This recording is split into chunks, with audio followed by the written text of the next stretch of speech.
Boa tarde a todos. Peço a todos meus irmãos angolanos. Avec Digital Momo. Bonsoir de partout dans le monde. Merci d'avoir été avec nous tout au long de cette année 2017. Pas à pas, nous avons été avec vous à chaque émission, à chaque grand événement, avec chaque personnalité qui a fait l'actualité avec vous. Un grand merci. Une tonne de merci à vous tous. Dans cette émission, on va essayer de faire un gros plan, un zoom sur ce qu'a été 2017, pas complètement, parce que ça sera un zoom sur 2 numéros de débriefing afin de voir avec vous ce qu'a été la République démocratique du Congo et un peu le monde en 2017. Alors avec vous, je vais partager des petites phrases d'un homme politique congolais. La crise actuelle est plutôt sociale que politique. Majorité et opposition sapent le développement de la République démocratique du Congo. Il a dit également la dignité vaut plus que la fortune.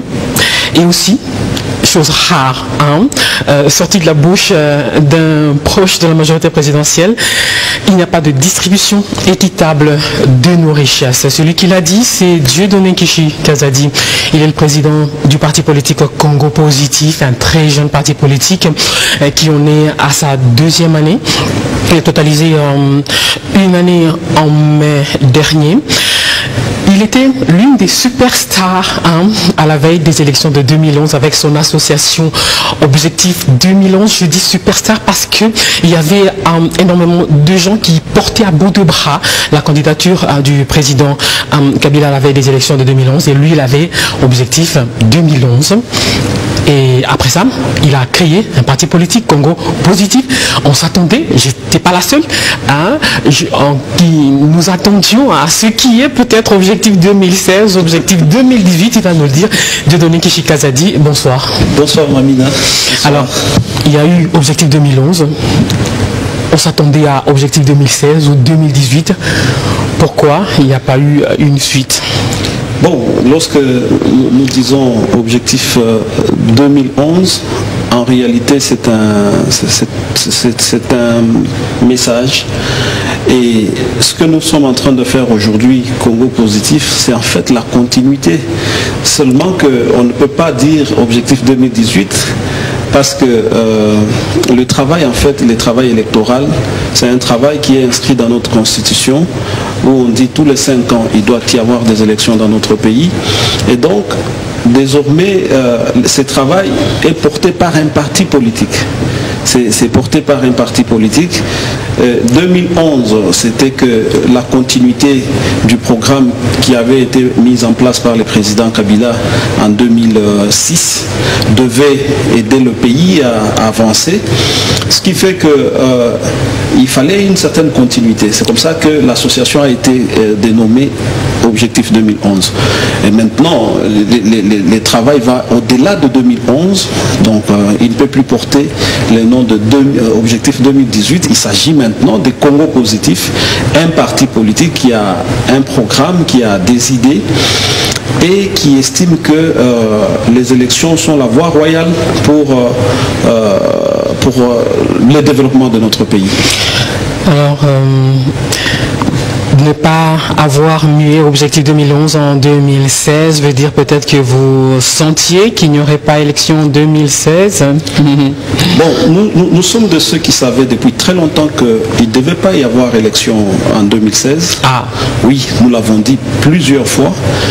Au vu de la polémique que les acteurs politiques avaient instaurée, parce que déjà en 2013, alors que le président de la République venait d'être élu, il venait de faire une première année en 2012 après l'élection de 2011, voilà la polémique qui s'installe sur fond de préjugés, sur fond de certaines accusations comme quoi il ne veut pas quitter le pouvoir, il veut changer la constitution. Déjà en 2012.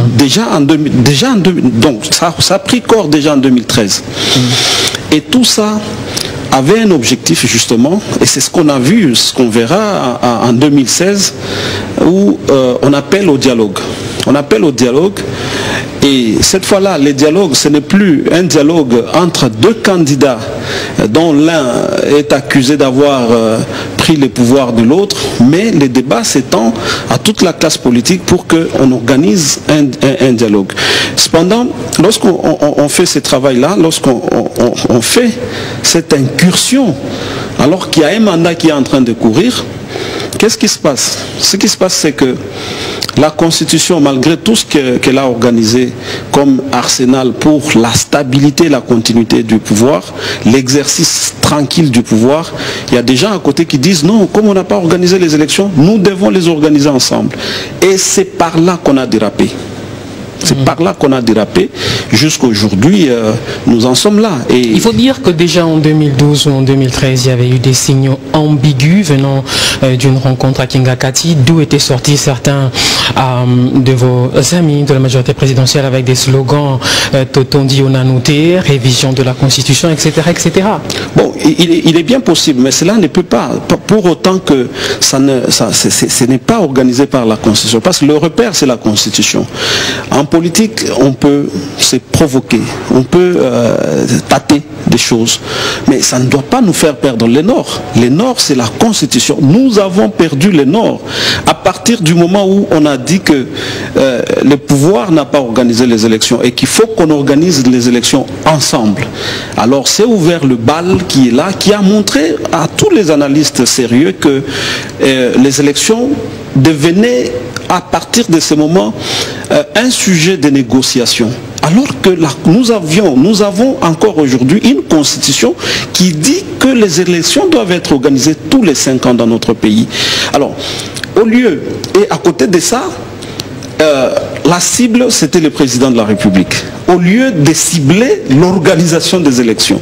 Alors, et tout ça nous a fait perdre le pays, au pays et le temps et certaines énergies. Aujourd'hui, 2016 est passé, 2017 est passé, et moi je serais même tenté de dire que 2018 va passer. Vous n'y croyez pas aux élections décembre 2018? Ça va être très difficile. Ça va être très difficile d'organiser. Ah ouais. Oui, nous sommes un parti, nous prenons le temps d'analyser des choses, de lire des choses. Aujourd'hui, nous avons un calendrier électoral qui a été publié par la CENI. Mais jusqu'aujourd'hui, oui, c'est vrai, dans le calendrier, on annonce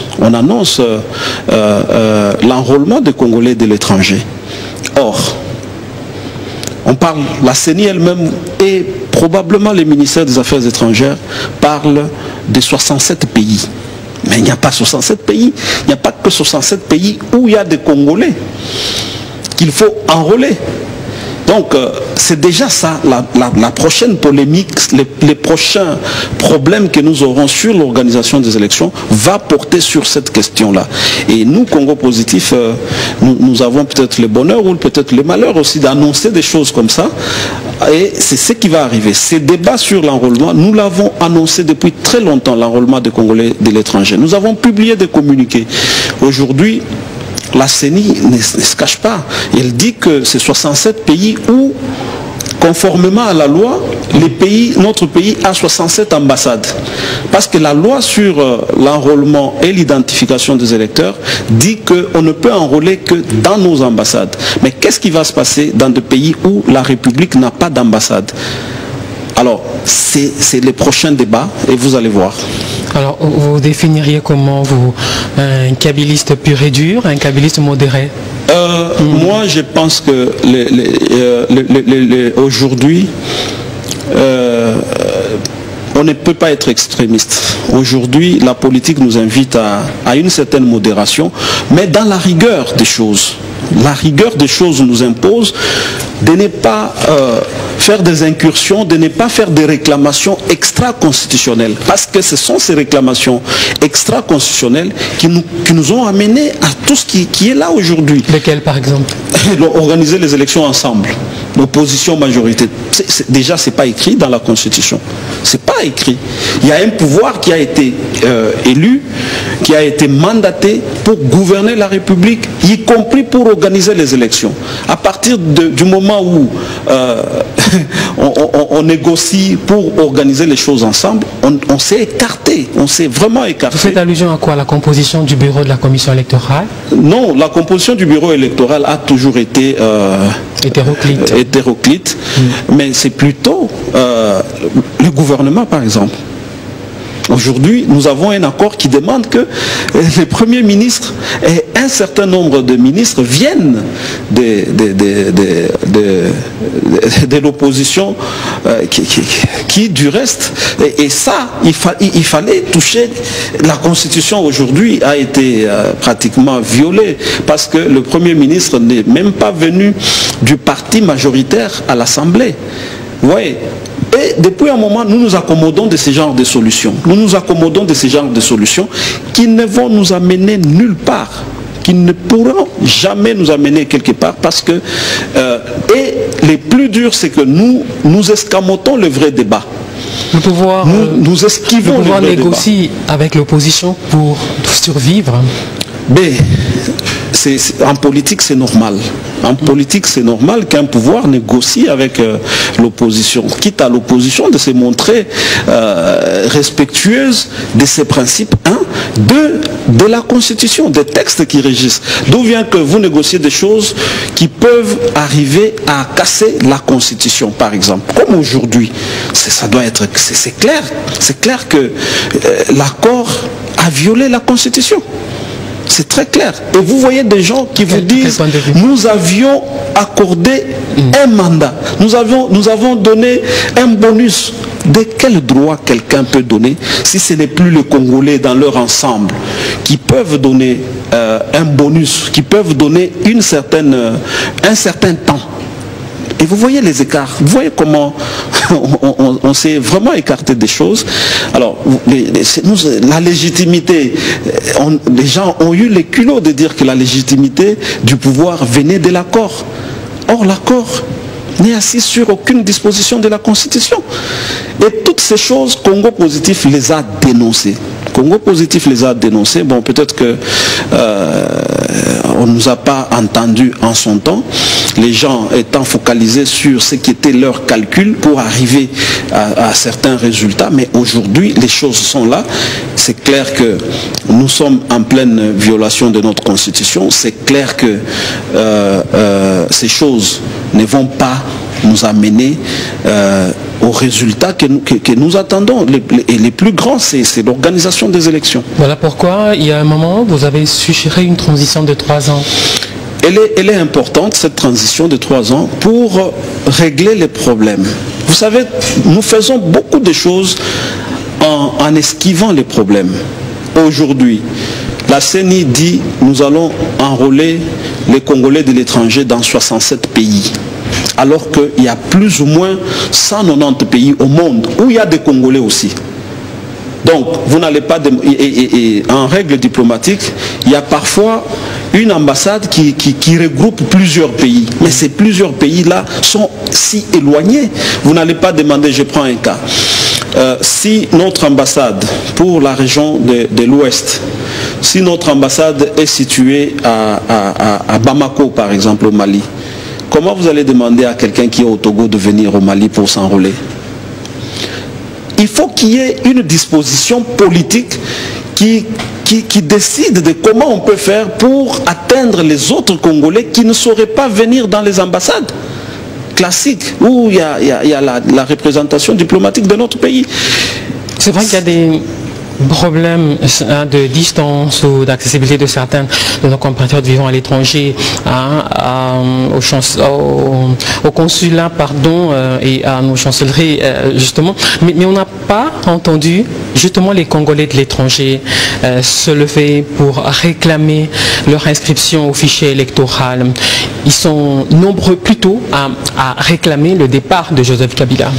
Non, aujourd'hui, qu'ils réclament ou qu'ils ne réclament pas, ce n'est pas un problème. Il s'agit de leurs droits. il s'agit de leurs droits et pour leur faire justice, pour les réhabiliter dans leurs droits, ils n'ont pas besoin de réclamer. Il appartient... Entre Kabila dégage et son relais, ils choisissent Kabila dégage. Mais, oui, d'accord, ils peuvent bien choisir ça, mais ça n'empêcherait pas aux institutions de la République, notamment à la CENI, de pouvoir enrôler les Congolais partout où ils sont. Ça n'excuse pas la CENI. C'est vrai, les revendications sont là. En même temps, et aussi il faut nuancer, même lorsque les Congolais disent, certains Congolais disent à l'étranger Kabila dégage, mais il y en a aussi qui pensent que si Kabila devait dégager, il ne peut dégager que par la voie des élections, encore que nous avons une constitution qui ne donne que 2 mandats au président Kabila. Et le président Kabila est le premier à le savoir. Parce que parfois on a l'impression que le président Kabila ne sait pas qu'il n'a droit qu'à 2 mandats. Et c'est comme ça que vous voyez les gens qui sortent, qui vous disent non, il doit dire qu'il ne sera pas candidat. Mais comment lui va dire là où tous les Congolais ont déjà dit? Donc c'est comme si quelque part on montrait, on disait au président Kabila qu'il avait le pouvoir plus important que le pouvoir du peuple congolais lui-même qui a dit ces 2 mandats, qu'on organise les élections ici dans notre pays et qu'on voit comment le président Kabila sera candidat. Voilà l'enjeu, serait ça l'enjeu. Imaginons par l'absurde qu'on a cette transition de 3 ans que vous suggérez, ça sera de quand à quand? Bon, nous, quand nous disions, on appelait à une transition de 3 ans, on se disait, il fallait qu'on règle d'abord, afin que les politiciens se rencontrent pour définir une feuille de route de cette transition. Et que c'était au 1er janvier, que l'institution de la transition allait commencer. Mais là, 1er janvier 2018 1er janvier 2018. Pour que au 31 décembre 2021, on puisse effectivement organiser les élections. Mais là, encore une fois, nous rentrons en l'an 2018 avec les problèmes que nous n'avons pas résolus en 2016, que nous n'avons pas résolus en 2015, que nous n'avons pas résolus en 2017. Nous rentrons en 2018 avec ces problèmes. Les mêmes chamailles voilà, on va se voiler la face, on va tout dire. Même moi qui dis ce que je dis, on va me critiquer, mais vous allez voir que les problèmes vont nous poursuivre. Parce que en fait, les problèmes politiques sont comme parfois comme de l'eau qu'on a mis, de l'huile qu'on a mis dans l'eau. En fait, ça ne peut que ressurgir sur la surface de l'eau. Et quand les opposants, la plupart disent que justement, le problème que vous évoquez, c'est Joseph Kabila qui n'a pas quitté le pouvoir à l'issue de son 2e mandat. Bon, c'est une approche qui est erronée, parce que le problème, c'est la CENI qui n'a pas organisé les élections dans le temps, dans les 90 jours avant l'expiration du mandat du président Kabila. C'est ça le problème. Et à la CENI, à ma connaissance, il n'y a pas que la majorité présidentielle. Il y a des opposants à la CENI. Pourquoi ils n'ont pas organisé les élections 90 jours avant la fin du mandat du président Kabila? C'est ça la question. Et à partir de ce moment-là, vous voyez, quand la cible est mal orientée, on tape souvent à côté. Et effectivement, les gens ont tapé à côté. Au lieu de viser la CENI, qui a la responsabilité d'organiser des élections. Parce que tout ce qu'on a dit ici, et vous avez vu, les gens ont toujours, plusieurs fois les opposants ont revu à la baisse leurs ambitions. C'était, on organise trois scrutins, après on vous a dit, non, on doit organiser un seul scrutin présidentiel. Mais pourquoi ils n'avaient pas fait cette proposition à la CENI déjà en 2015 pour qu'on s'y mette? Non, on a tout laissé passer et à cause de mal cibler les problèmes. Nous sommes de ceux qui pensent que les problèmes, c'est les mauvais calculs, les mauvais ciblages de problèmes tels que les gens les apprécient. Ce qui vous a fait dire à un moment, j'ai lu certaines de vos interviews sur le web, Je cite, la crise actuelle est plutôt sociale que politique. Majorité opposition sape le développement de la RDC. Oui, aujourd'hui, pourquoi nous avons dit que la crise actuelle est plus sociale que politique? Parce que notre pays est presque pris en otage par ces regroupements qui sont en fait des regroupements d'intérêts. Parce que là où il y a les regroupements pour faire avancer les causes citoyennes, les gens se rassemblent selon les idéologies. Quitte à faire peut-être une coalition de gouvernance, mais au départ, les socialistes sont ensemble, les libéraux sont ensemble, les conservateurs sont ensemble, ainsi les travaillistes sont ensemble. Donc, aujourd'hui, nous sommes comme dans un match de football où il y a la majorité et l'opposition qui sont appelés, chacun selon son camp, à gagner l'autre. À gagner l'autre. Et dans cette bataille pour vaincre l'autre, les sociales est laissé pour compte. Les sociales est laissé pour compte. Et les sociales dont nous, Congo Positif, nous parlons, c'est le travail. Pourtant, tout ce que nous avons, on peut bien faire la politique, on peut faire tout ce qu'on fait, mais que les citoyens aillent au travail. Que les gens travaillent parce que et la terre, et l'espace, l'air, tout ce que nous avons, les hommes que nous avons tout en fait pour qu'il n'y ait personne qui chôme dans ce pays. Ce bilan désastreux au plan social, la responsabilité revient au gouvernement. Bon, d'abord quand nous disons que le problème est social, c'est-à-dire il n'a pas commencé hier. Ça vient, si vous dites le gouvernement est responsable, moi je ne vois pas Bruno Tshibala qui n'a que 3 mois. Je verrai plutôt les choses depuis d'ailleurs l'indépendance. Les problèmes nous viennent de l'indépendance où on a cru qu'il faut d'abord régler la crise politique et c'est quand on a fini de régler la crise politique qu'on va s'attaquer aux problèmes sociaux de base. Or, on voit aussi des pays où il y a crise, mais les gens travaillent, les gens mangent, les gens se soignent, les gens sont bien. Donc le problème pour nous, c'est l'approche. C'est l'approche. Est-ce qu'il faut attendre qu'on règle la crise politique pour s'occuper demain de la crise sociale, ou bien on peut être en crise politique et développer de l'intelligence pour agir sur des choses qui peuvent donner des solutions aux citoyens. On se poserait aussi cette question, pourquoi on a un ministre de l'économie, pourquoi on a un ministre des finances? Voilà, c'est la question. Et aujourd'hui, 80% de ceux qui nous dirigent, ils viennent de l'opposition. Ils viennent de l'opposition. Et on va encore se poser la question, pourquoi ils ne donnent pas de solutions? Donc, s'il faut aujourd'hui regarder la composition de la classe politique, mais ce sont les opposants d'hier et d'aujourd'hui qui sont là.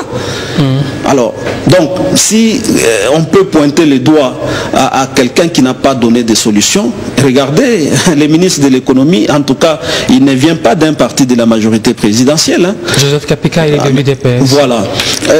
Vous prenez les ministres qui s'occupent du commerce extérieur. C'est lui-là même qui doit nous aider à faire en sorte que le pays puisse plus importer qu'exporter. N'est-ce pas? C'est un grand ténor de l'opposition. Regardez, je peux vous citer comme ça, la santé. Vous avez vu les ministres de la Santé qui a publié un communiqué dernièrement pour dire voici les médicaments que les gens ne doivent plus prendre. Pourquoi? Parce que ça a été importé frauduleusement. Il n'a pas ouvert d'enquête pour savoir c'est qui a introduit des médicaments sans principe actif. Donc c'est de la poudre, c'est de la farine. Il ne l'a pas fait, on n'a pas vu les ministres ouvrir une enquête. Il s'est juste contenté de dire ne consommez pas. Et c'est lui qui n'a pas suivi son communiqué. Il va continuer à le faire. Et c'est lui qui importe ces médicaments sans principe actif. Mais ces ministres-là, les ministres de la Santé, en tout cas, il n'est jamais passé par un parti de la majorité. Je peux vous citer autant d'exemples comme ça où vous voyez que quelque part, c'est vrai, vous pouvez pointer du doigt, mais en réalité, ceux qui nous gèrent, ce sont les gens de l'opposition. Du coup, à vous entendre parler, la responsabilité de l'échec est partagée entre opposition et majorité. À partir du moment où on a dit que nous devons organiser les choses ensemble, la responsabilité est totalement partagée.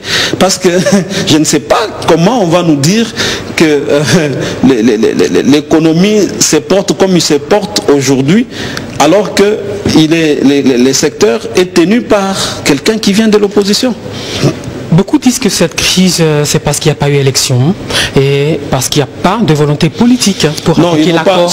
Pas de volonté politique pour appliquer l'accord du 31 décembre. Non, déjà l'accord, nous avons écrit à Monseigneur Outembi. Congo Positif a écrit à Monseigneur Outembi les 19 ou les 20 décembre déjà, pour lui dire que ce qui était en train de se faire en ce moment-là, c'est une activité au service du mensonge. C'est écrit noir sur blanc. Et nous avons publié des communiqués où nous avons que Congo Positif était en train de prier pour l'échec de ces choses parce qu'il n'y avait rien d'intérêt pour la population. Rien du tout. Le problème, c'était l'organisation des élections. On se concentre sur l'organisation des élections. On renforce les dispositifs de la CENI pour être sûr que quand on va organiser les élections, il n'y aura pas de contestation. On n'avait pas besoin que tout le monde aille au gouvernement pour organiser des élections. Aujourd'hui, vous voyez ce que ça donne. Qu'est-ce que ça donne? Ça donne l'opposition contre l'opposition. On a aujourd'hui opposition contre opposition. Et quand vous avez opposition contre opposition, est-ce que les élections se tiennent? Les élections ne se tiennent pas. De deux. On a organisé 2 fois les élections dans ce pays. On ne peut pas dire absolument que les élections sont la panacée. Non. Nous devons peut-être, comme Congo Positif les suggère, nous devons changer de fusil d'épaule. Nous avons une population qui souffre et qui a besoin de solutions. Donc nous devons cesser de lui faire croire que c'est par coup de bâton magique qu'on a élu un président de la République et que du coup, les peuples ont des solutions. Même avec le président de la République qui est là, même avec les ministres qui sont là, même avec les institutions qui sont là, nous pouvons à la fois gérer la politique et donner des solutions aux citoyens. Et c'est ce que Congo Positif exige. Joseph Kabila est en place depuis 2001, bientôt à 17 ans en janvier. Oui. Voilà, il est là depuis 2001, mais il travaille avec qui? Il travaille avec, en tout cas, pendant plus longtemps, moi j'ai vu des opposants. J'ai vu parfois des personnes identifiées comme des personnes de la majorité présidentielle, mais qui en réalité, par leurs actes, posent les actes de l'opposition. Vous faites allusion à qui? Non, à personne. Vous n'avez qu'à voir. Vous n'avez qu'à voir, parce que moi je ne peux pas comprendre que Joseph Kabila me nomme. Il me dit, toi tu vas faire tel travail. Parce que quand il te dit, va faire toi tel travail, c'est parce qu'il sait que ce travail-là va donner des solutions au peuple. Mais quand tu te mets à détourner, comme on a vu les 10 dossiers de Luzolo, Bambi, 470 millions de dollars américains détournés par 14 sociétés. Et là-dedans, lisez la liste, voyez la liste, il y a des gens identifiés comme des personnes de la majorité présidentielle. Et ils ne sont pas inquiétés jusqu'à présent. Et quand Kabila nomme quelqu'un qui est appelé à réprimer ceux qui doivent, à inquiéter ceux qui détournent, vous voulez que Kabila aille faire également ce travail? Ou bien c'est à celui qui l'a nommé, qui l'a donné le mandat de faire, qui doit faire? En réalité, nous sommes plus dans un problème de responsabilité. Je ne pense pas qu'un président de la République soit un homme à tout faire. Sinon, moi je me pose toujours des questions. Pourquoi, il demande des comptes à ceux qu'il a confié des responsabilités. Même pour demander des comptes, même pour demander des comptes, il y a des organes. On a une assemblée nationale pour demander, pour contrôler la gestion. On a les institutions. Luzolo par exemple, il dit, hey, mec, ça fait un moment que tu es là et je ne vois personne en prison. Personne de costaud en prison. Mais on a vu Luzolo déposer par 2 fois des dossiers. Et d'ailleurs, Congo Positif était intervenu à la 2e fois quand on a calculé. Les 14 dossiers ont fait 470 millions de dollars détournés par 14 selon les rapports de Luzolo. Donc ça veut dire quoi? Ça veut dire que cet argent, c'est l'organisation des élections. Tout à fait. Cet argent, c'est une route quelque part. Cet argent, c'est l'école quelque part. Et c'est là où je vous dis, mais est-ce que cet acte que quelqu'un a posé comme tel, Est-ce que vous ne trouvez pas que c'est ça la véritable opposition contre Joseph Kabila? Moi, je trouve que c'est ça la véritable opposition. Lorsque le président vous confie une responsabilité et que vous mettez à vous en remplir les poches. C'est ça la véritable opposition. Alors qu'en face, on a un peuple qui n'attend que les minimums des choses. Le peuple attend aussi un signal fort de la part justement du président de la République quand Luzolo dénonce. Vous savez, quand Luzolo accuse, qu'il y ait des procédures qui s'en suivent pour que ces gens répondent de leurs actes. Oui, vous savez d'abord les principes. Lorsque Luzolo accuse, c'est pas Luzolo qui accuse, c'est Kabila qui accuse. C'est Joseph Kabila qui... Luzolo n'est qu'un conseiller spécial du chef de l'État. À part les gens de la DGRK qui sont à la prison de Makala, on n'a pas vu des gens en prison. Nous attendons que la première vague de dossiers, le premier lot de dossiers qui a été déposé par le président de la République à travers son conseiller spécial, il est attendu que les instances judiciaires donnent suite. Il a déposé un deuxième lot où il n'y a pas les troisièmes ici. Mais l'opinion attend. L'opinion attend. Et c'est que les institutions de la justice doivent savoir, c'est que lorsque Luzolo dépose, en réalité, ce n'est pas Luzolo qui a déposé, c'est le président de la République qui a déposé. Donc, pour nous... Peut-être qu'il devait plutôt secouer le PGR. Bon, on ne sait pas, mais moi je suis de ceux qui pensent que chacun devait rentrer dans les responsabilités qui sont les siennes. À partir du moment où il a eu une nomination, un mandat qui lui est confié par le président de la République, qui lui-même a obtenu son mandat de l'ensemble du peuple. En réalité même d'ailleurs, lorsque le président de la République dépose des dossiers auprès du PGR, c'est le peuple congolais finalement qui a déposé. C'est le peuple congolais qui a mandaté le président Kabila. Le président Kabila mandate Luzolo Bambi en disant voilà, il y a une institution, il y a des institutions qui sont là pour faire ce boulot-là. Sinon, moi à la rigueur, on s'attendrait même à des procédures de flagrance. Pardon? On s'attendrait même à des procédures de flagrance et à des procès publics, pourquoi pas, hein?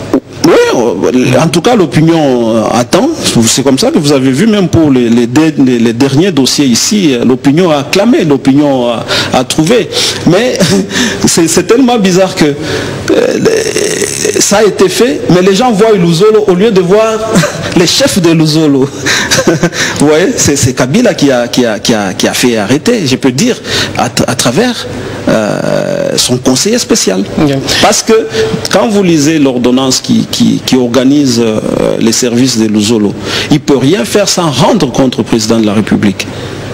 Il peut pas. On ne va pas non plus faire la fête, hein, parce qu'il y a des gens qui ont été jetés en prison à cause de détournement ou de corruption. Il y va de la responsabilité normale d'un président de la République, de veiller à ce que les choses se passent normalement. Bon, c'est possible, mais la nuance est nécessaire.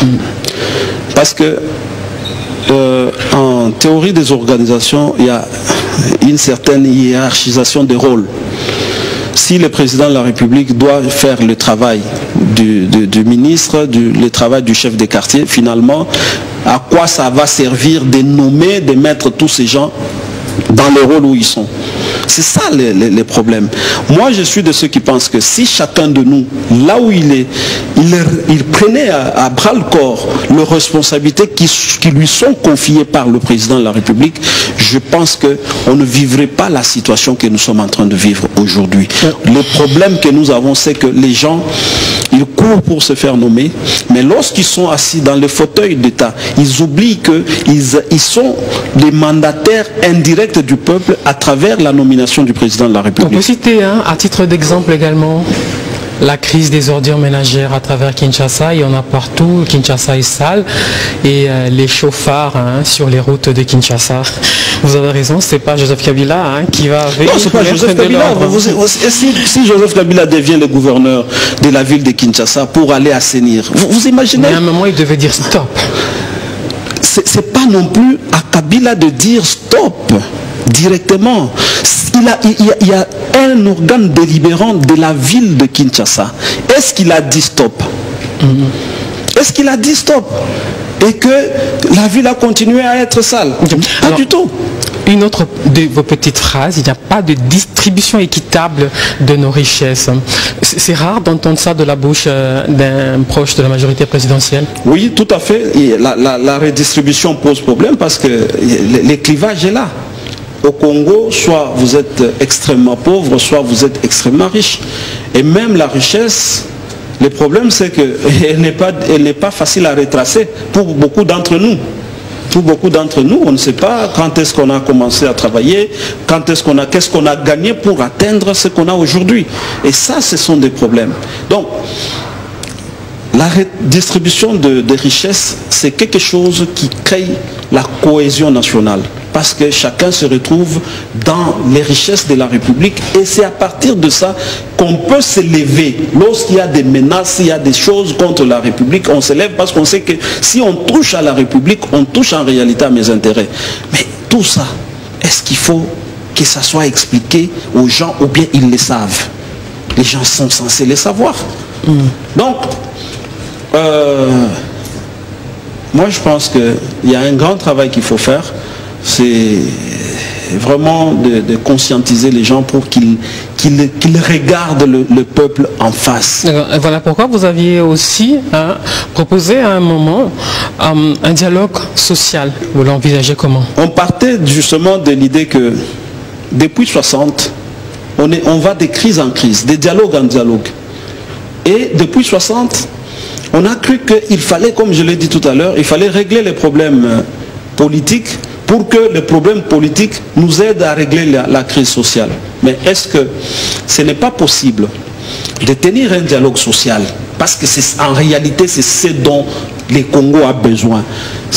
Les dialogues politiques, on les a tenus, ils n'ont fait qu'échouer. Et surtout lorsqu'on cherche à supplanter la Constitution. Alors, c'est là que nous disons, réunissons-nous, regardons les besoins sociaux de base. Aujourd'hui, ces pays ici, 707 000 tonnes de poissons qui meurent de vieillesse chaque année. Mais le pays se donne le culot, se donne le temps d'aller importer 150 000 tonnes par an de poissons que nous mangeons ici. Qui peut nous prendre au sérieux lorsque vous vous comportez comme ça? Vous avez dans votre maison 100 kilos de farine que vous devez consommer? Non. Au lieu de les consommer, vous les laissez pourrir, mais vous allez acheter chez les voisins. Vous imaginez? Et ce sont ces choses que nous devons aller nous dire au dialogue social pour que, même lorsque la politique ne marche pas, même lorsque les gens se tiraillent en politique, mais que le peuple vive bien. Vous faites allusion à l'importation à outrance de notre POD national. Alors, j'ai entendu dire qu'il y a des Congolais qui ont tenté de diversifier cette filière et qui se sont heurtés à une sorte de monopole tacite du groupe qui importe le MPOD justement. Oui, bon, vous savez... Et c'est avec la complicité des gens haut placés. Oui, justement, c'est parce que les gens ne sont pas dans leur rôle. Et le peuple lui-même aussi est complice. Parce que d'où vient que vous puissiez manger... En clair, si jamais quelqu'un essaye d'importer un autre poisson que l'MPOD ou de faire l'MPOD pour que ça coûte un peu moins que ça. Je vous dis que nous avons des études qui montrent que... Personne n'a jamais réussi à le faire. On devra le faire à travers la sensibilisation des Congo positifs. On va y arriver. Et justement, l'MPOD coûte scandaleusement cher au Congo, alors que si les sources sont bonnes... Ça coûte cher pourquoi? Parce que...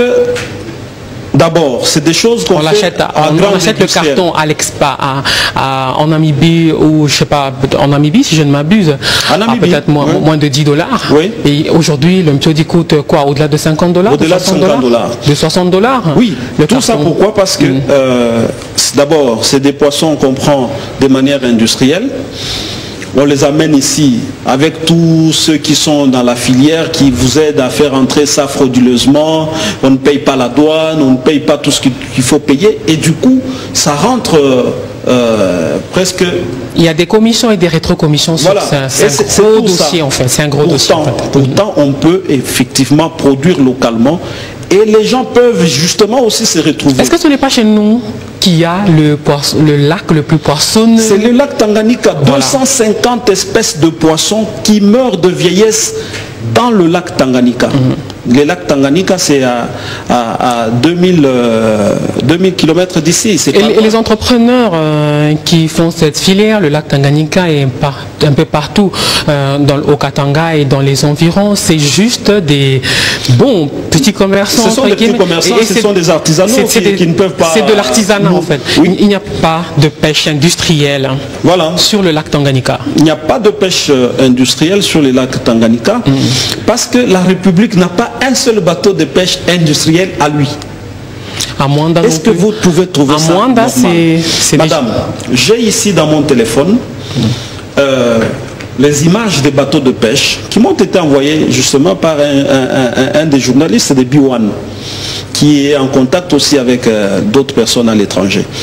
Ces bateaux-là dont on m'a envoyé les images ne coûtent que 183 500 $. 225, donc 183 225 $, simplement. Moins de 200 000 $. Moins de 200 000 $. Et la République n'a pas ça. Quand je pense aux 400 millions de dollars du deuxième dossier Luzolo. Voilà, 470 millions. Quand vous voyez c'est pourquoi il a fait arrêter les gens là-bas, c'est combien de bateaux industriels qu'on peut avoir dans toutes les eaux congolaises. C'est pourquoi Congo Positif a décidé, les 30 décembre, le 30 décembre, nous lançons la campagne de collecte de fonds pour que nous tous les enfants du Congo, chacun donne ce qu'il peut, 500 francs, 1000 francs, 100 francs, nos amis, les membres de Congo Positif, comme des témoins de Jéhovah, ils vont passer dans chaque maison pour chercher 500 francs, 100 francs, jusqu'à ce que nous puissions atteindre les 183 000 $, et que nous allons envoyer pour acheter ces bateaux. On nous a dit pour que ces bateaux viennent ici, c'est 45 jours. On nous a dit si nous versons la moitié des frais, donc 183, ça fait 92,500. Si nous versons 92 500, ces bateaux vont venir ici. Et vous ne les avez pas à titre personnel? Bon, même si j'en avais, je pense qu'ici, il s'agit d'une cause collective. Vous préfinancez. Il s'agit d'une cause collective qui demande une mobilisation. Que le peuple lui-même montre que nous avons besoin d'au moins un seul bateau de pêche acheté par le peuple congolais.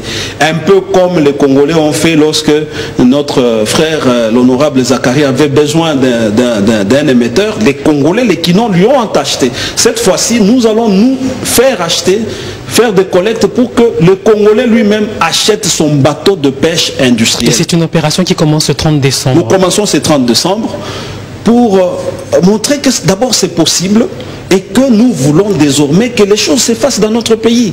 C'est très important de le faire parce que, écoutez, derrière ces importations, nous sommes obligés de convertir notre monnaie nationale pour aller acheter à l'extérieur. C'est pourquoi vous voyez les dollars qui grimpent tous les jours. Parce que l'offre et la demande, l'offre de dollars est inférieure à la demande de dollars. Donc, du coup, nous ne pouvons que chercher des dollars tous les jours pour aller acheter à l'extérieur. Lorsque nous allons acheter à l'extérieur, si vous me permettez, quand nous achetons à l'extérieur, en réalité, nous n'achetons pas seulement ce que nous achetons également le chômage de nos propres enfants ici au Congo. Parce que nous renforçons, nous finançons ceux qui travaillent à l'étranger. En approvissant ceux qui consomment, nous sommes simplement réduits au rôle de consommateurs. Enfin, lorsque nous achetons toutes ces choses, vous savez que la plupart des choses qu'on nous envoie ici, ce sont des choses qui sortent des réserves de ce pays-là.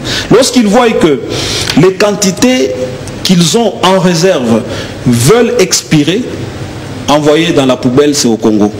Et c'est comme ça que vous voyez aujourd'hui dans cette ville, les gens qui meurent de cancer, c'est comme un enfant de 19 ans. Du déstockage, comme on dit. Voilà. Alors, au même moment que vous lancez cette campagne pour acheter un bateau de pêche, c'est avec Alain Boma. Hein? Oui, voilà.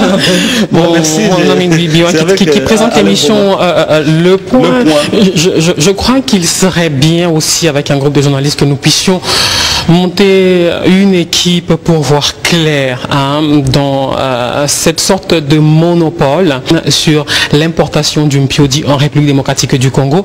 Selon certaines sources, je ne sais pas dans quelle mesure c'est vrai, c'est ce monopole qui fait que le Mpiodi coûte scandaleusement, excessivement cher en RDC. Peut-être 10 fois plus, 15 fois plus qu'au prix d'achat. Oui, c'est 5 fois plus, c'est 10 fois plus. Voilà. Donc, et puis, surtout, à cause du fait que ça nous pousse à convertir, à changer notre monnaie tout le temps.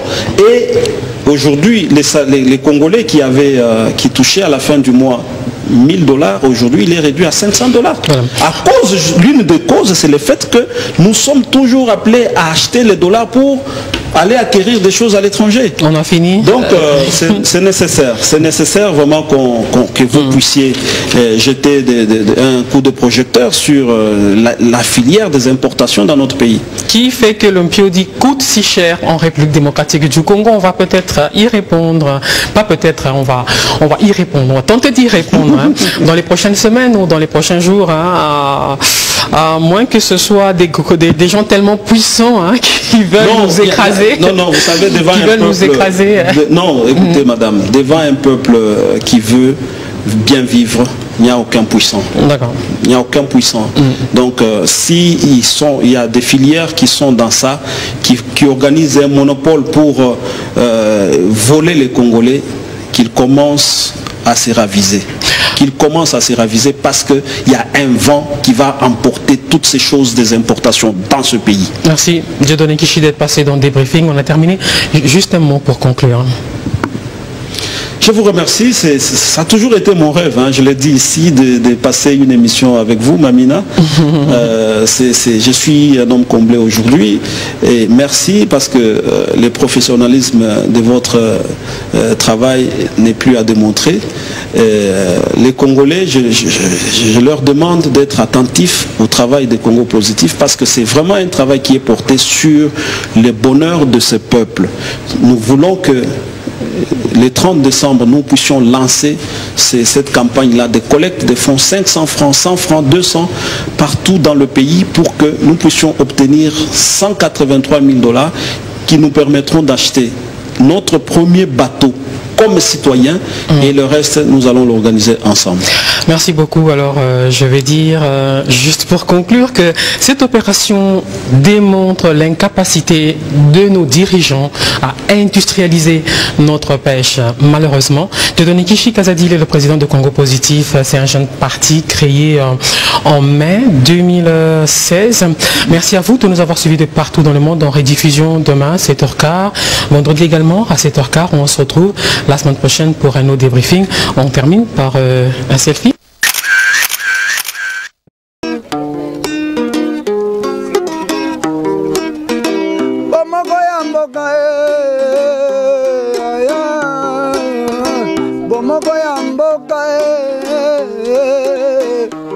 Mboka sengele zala malamu ya